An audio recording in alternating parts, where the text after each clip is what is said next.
మెంతెం కూర mutton curry ready. మీరు కూడా చేయండి.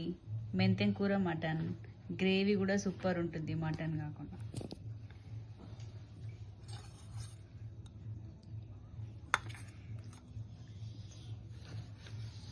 చాలా టేస్టీగా ఉంటుంది.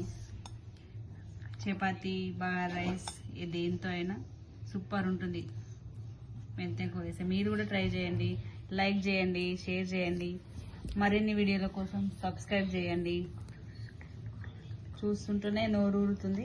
మీరు కూడా ట్రై చేయండి. మీరు కూడా చేసి తిని కామెంట్ పెట్టండి. మెంతెం కూర మటన్ సూపర్ ఉంటుంది.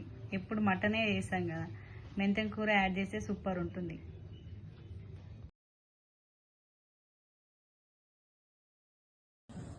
కొబ్బరి ముందుగా వేయించుకొని కట్ చేసి పెట్టుకున్నాం. ఈ సైజ్ ఆనియన్ ముందుగా ఇట్లా వేయించుకున్నాను. నేను 4 ఆనియన్స్ వేసుకున్నాను.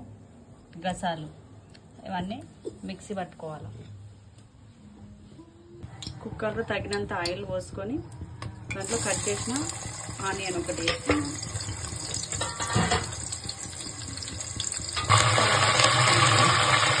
కట్ చేసిన మెంతెం కూర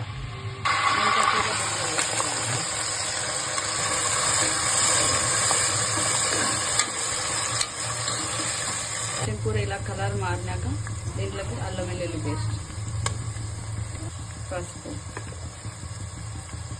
స్మెల్ పోయేలా మటను నేనైతే కేజీన్నర తీసుకున్నాను.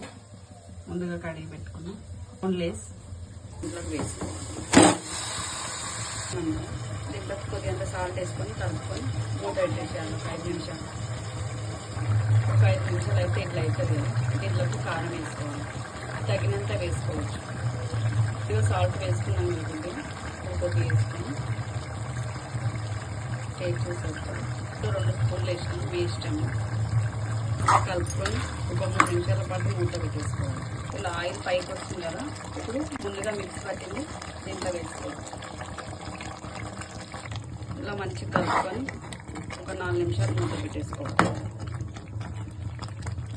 ఇలా ఆయిల్ పైకి వస్తుంది కదా, మీరు తగినన్ని వాటర్ పోసుకోండి. ఇలా వాటర్ వేసుకున్నాము. మీరు కారం సరిపోయిందా, సాల్ట్ సరిపోయిందని కూడా టేస్ట్ చెక్ చేసుకోవచ్చు. మీకు సరిపోయినన్ని వాటర్ పోసుకోండి. ఒక 6 విజిల్ పెట్టేసుకోవాలి. ఇలా కుక్కర్ మూత తీసేసి ఇలా అవుతుంది కదా, ఉడికిందా లేదా చెక్ చేసుకోవాలి. దీంట్లో కొద్దిగా మటన్ మసాలా వేసుకొని కొత్తిమీర వేసేసుకోవాలి. Mutton curry ready.